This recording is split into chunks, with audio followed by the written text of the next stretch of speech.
The quiet morning of May 27, 2016, was shattered by a scream. It was Priyanka, Yogesh's wife, running from their bedroom in a state of sheer panic. She was shouting that something was terribly wrong. Her husband, Yogesh, wouldn't wake up, was lying motionless, as if he had simply fallen unconscious. But the stillness was deeply unsettling, because panic quickly drew a crowd. People rushed to see what had happened, and the news spread like wildfire, reaching Yogesh's parents. They arrived as fast as they could, heartbroken to see their son so still. Priyanka, visibly shaken, insisted she believed Yogesh might have had a silent heart attack. Yogesh's father, a doctor himself, checked him and sadly had to agree. It appeared a heart attack had claimed his son's life. Yogesh was rushed to the hospital, but it was too late. The doctors had heartbreaking news. He had passed away. At just 42 years old, Yogesh Batra was a beloved husband and son, as well as a successful businessman in the plywood industry. Family, friends, and neighbors gathered to mourn the sudden, tragic loss. Priyanka was devastated, her grief seeming to have no bounds. The same day Yogesh Batra's last rites were performed, in the days that followed. A nagging unease settled over Yogesh's parents. Priyanka had been adamant it was a heart attack, but they struggled to accept it. Their son had always been the picture of health, strong, active, with no history of illness. The idea that he could be taken so abruptly didn't sit right with them. Secretly, they hoped for a post-mortem, but Priyanka was firmly against it, and her wishes were respected. As weeks passed, life without Yogesh left a deep void, and something strange began to happen. Yogesh's mother, who was 65, started having unsettling dreams. Night after night, she saw her son, but he wasn't at peace.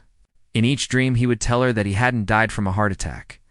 These visions left her deeply disturbed. Convinced her son was trying to send her a message, she shared her dreams with her husband, Yogesh's father, who was around 70. Initially, he dismissed them as grief, but as they continued, he couldn't ignore them. His wife grew convinced that something about her son's death wasn't right. Their suspicions, however, were buried in silence. Yogesh's parents had already noticed a change in Priyanka's behavior. Her reaction didn't seem to match what one would expect from a grieving widow. She seemed almost normal, even right after her husband's death. Soon after, Priyanka swiftly took control of Yogesh's business, appointing herself as a director and completing all the legal paperwork without delay. While Yogesh's elderly parents had no interest in the business, they found her actions strange. Then, about a month later, she did something even more suspicious. She sent both of her children to a school in Dehradun, far from home. The children had been studying nearby until then, and the parents found it impossible to understand why a mother would make this decision so soon after losing their father. Unable to ignore their concerns any longer, they felt something was truly wrong. Finally, Yogesh's 70-year-old father went to the police station in Haryana and filed a complaint about his son's suspicious death. He noted that no post-mortem had been done and that the last rites were rushed. The police, assuming he was a grieving father in denial, took a report, but no real action was taken. They saw it as a formality. Slowly, the father realized he would have to find another way to get answers. He and his wife hired a private detective agency to uncover what had really happened. The private investigation into Yogesh's death was a slow, methodical process. The detectives left no stone unturned, meticulously piecing together the last years of his life. Their first discovery was the story of how he met Priyanka in college, a young woman who had won beauty titles like Miss Khalsa and Miss Delhi. Their romance seemed to be a picture-perfect love story. But just 2 months after Yogesh's death, things took a strange turn. Priyanka appeared to have moved on with unsettling speed. Her grief had seemingly vanished, replaced by a return to her regular life, including her gym sessions. The detectives sensed something was off and began to investigate her relationships. They spoke to mutual friends, close relatives, and even started monitoring her. In July, they followed Priyanka to Chandigarh, where they saw her at a party, laughing and dancing. At the party, she was seen with a man. The detectives took photos, and with help from Priyanka's friends, they got clearer images. The photo showed Priyanka and the man looking very close. Asterisk, the detectives showed the pictures to Yogesh's father, who instantly recognized the man. He had visited their home several times. The man was identified as Rohit Kumar, a gym trainer. Where Priyanka worked out, the detectives were shocked to discover that Priyanka had bought Rohit a car worth 36 lakh rupees as a birthday gift. A sign of an incredibly close relationship. With enough evidence, Yogesh's father went back to the police.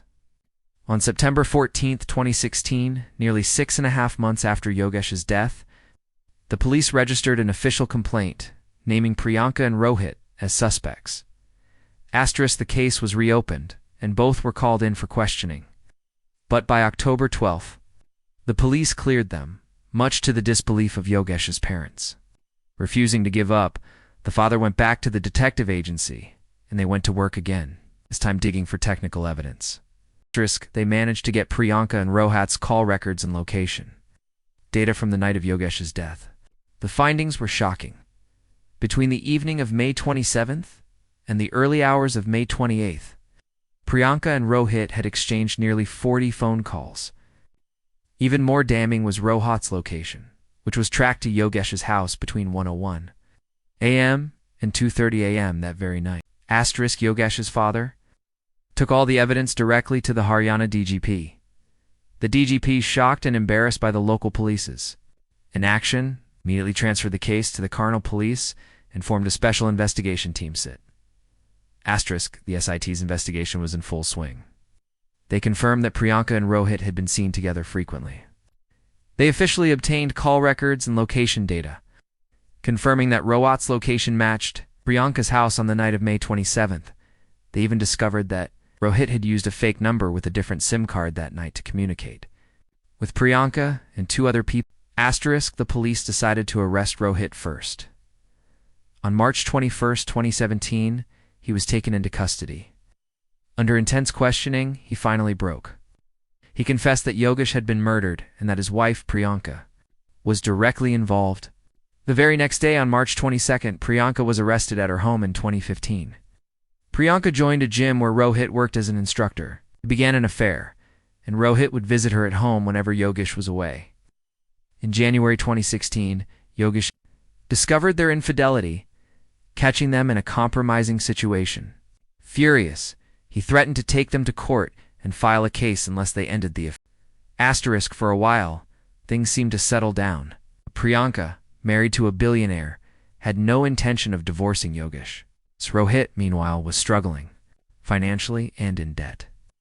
So, Priyanka devised a plan. She would get rid of her husband to inherit his wealth and be free to be with Rohit. She believed his elderly parents wouldn't be able to stop. Asterisk. Rohit agreed and enlisted 2 accomplices: Sanu, a hospital assistant, and Satish Kumar, a man to whom Rohit owed money. Priyanka and Rohit offered them $6,000. Asterisk, their plan was to inject Yogesh with a sedative, strangle him, and dispose of his body. They chose the night of May 27th, around 10 p.m. Priyanka picked up Sanu and Satish from the railway station. Rohit joined them, and they drove back to the house. The 3 men stayed in the car while Priyanka went inside, leaving the back door open. Asterisk, upstairs, she waited for Yogesh to fall into a deep sleep. And around 11 p.m., she signaled for the men to enter. They went to the bedroom, where Sanu had 2 syringes and a sedative ready. They tried to hold Yogesh down and inject him, but during the struggle, the needle broke. Asterisk, with their plan falling apart, and Yogesh now aware of their presence, Priyanka insisted they couldn't leave him alive. They decided to smother him with a pillow. Ow! They needed to make the death look natural. Priyanka suggested leaving his body and pretending he had a heart attack. Yogesh had no visible injuries, making the story. Asterisk, the men left, and Priyanka cleaned up the room, waiting until morning to act.